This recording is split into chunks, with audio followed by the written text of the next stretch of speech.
আমাদের দেশের রাজনীতির যে একটা ডেড এন্ডে চলে আসছে, এই যে দলাদলির রাজনীতি, প্রতিশোধের রাজনীতি, পরিবারতান্ত্রিক রাজনীতি, আমরা বারবার বলেছি এই রাজনীতি কিন্তু একটা চূড়ান্ত জায়গায় চলে আসছে, এটা আর বহন করতে পারবে না। একটা নতুন দল করতে গেলে এই ধরনের গঞ্জনা সইতে হয়। নতুন সরকারের 1 মাস পেরোনোর আগেই আপনারা নিবন্ধন পেয়েছেন, যে চেষ্টা আপনারা অনেকদিন যাবত করে আসছিলেন। মানে সরকারের যদি স্বল্পতম সময়ে কোনো কার্যক্রম আমরা দেখি, তার মধ্যে এই নিবন্ধন পাওয়া 2টি দল অন্যতম। মানে ঠিক কি জাদু বলে এইরকম একটা মুহূর্তেও আপনারা নিবন্ধন হলো আপনাদের, এই গল্পটা একটু শুনতে চাই। ধন্যবাদ। আসলে তো আমরা নিবন্ধন পেয়েছি আদালতের নির্দেশে।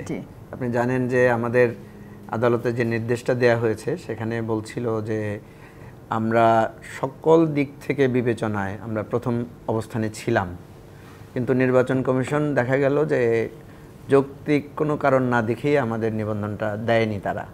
ফলে তখন কিন্তু আমরা সকল গণমাধ্যমে, ইভেন আপনাদের গণমাধ্যমেও আমরা দেখেছি এটা নিয়ে একটু প্রতিবাদ হয়েছে এবং নির্বাচন কমিশনকে সবাই এটার জন্য কিছুটা দোষ দিয়েছেন যে তারা সঠিক কাজটা করেন নাই।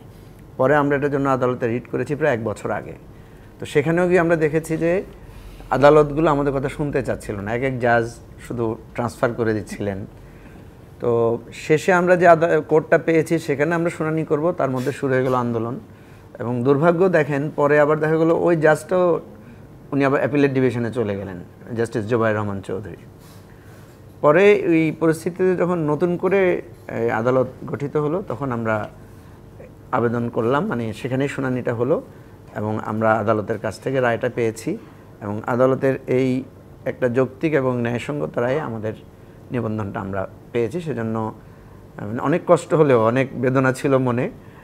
আর এই বেদনার চাইতেও বড় প্রাপ্তি যেটা ছিল যে 5ই আগস্টের যে একটা পট পরিবর্তন, সেটাই আমাদেরকে আসলে বেশি আনন্দের মধ্যে রেখেছিল। ফলে আমরা আর সেই বেদনাটা ভুলে গেছি আর কি বলতে পারেন।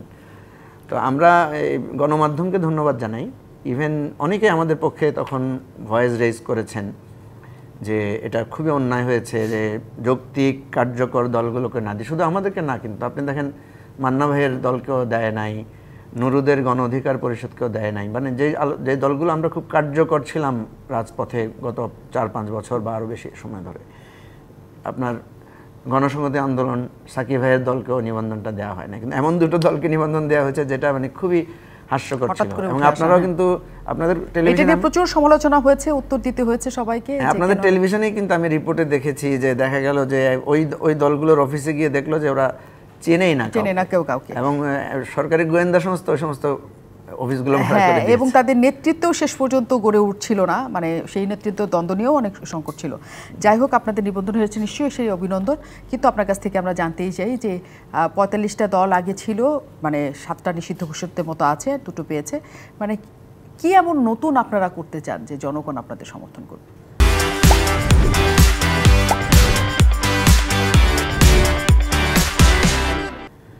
আসলে হ্যাঁ, মানে অনেকেই কিন্তু এটা বলে যে এত দল আছে আবার নতুন দল কেন, আবার অনেকে বলে যে এত ভালো বড় বড় লোকেরা কিছু করতে পারে না, আপনারা এসে কি দল করবেন? ছোট দলও অনেক কিছু করতে পারে।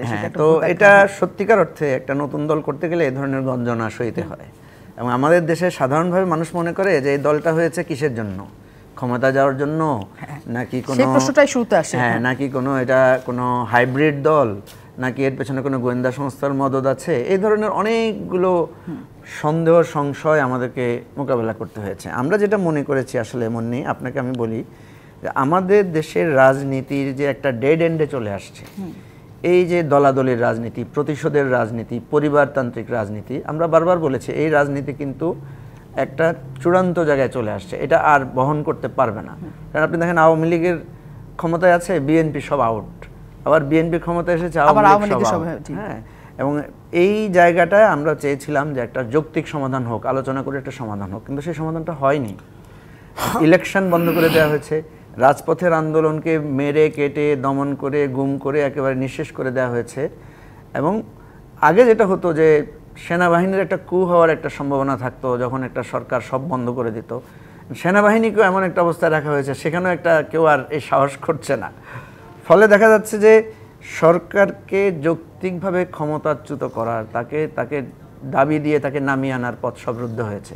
এবং যেটা হওয়ার সেটা খুব ভয়ানকভাবে হয়েছে যে মানুষ দেখেন, আমি আজকে প্রসঙ্গক্রমে বলতে চাই, রাজনৈতিক দলের কিন্তু কিছুটা হলেও রাজনৈতিক চরিত্র আছে, কিন্তু যখন মব এসে যায় তখন কিন্তু আমরা আর রাজনৈতিক চরিত্রটা আমরা রাখতে পারি না। আমাদের এখানে এবার যেটা হয়েছে যে শেখ হাসিনা এমনভাবে সবাইকে এঙ্গেজ করে ফেলেছে এই দুঃশাসনে, তার দুর্বিনীত হত্যাযজ্ঞে, ফলে দেখা গেছে যে আমরা এই মব কিন্তু সব কিছুকে একেবারে জ্বালানো, পোড়ানো, ধ্বংসাত্মক একটা জায়গায় সে দাঁড়িয়েছে।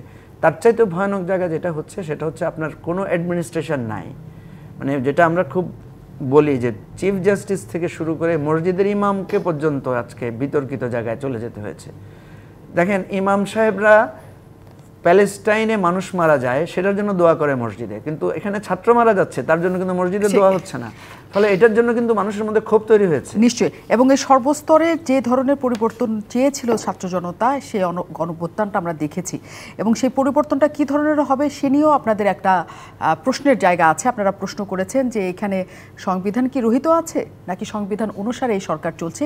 এই প্রশ্নের উত্তর নিতে অবশ্যই আমি আপনার কাছে ফিরবো যে আপনারা সেটাতে কি আসলে জানতে চাইছিলেন।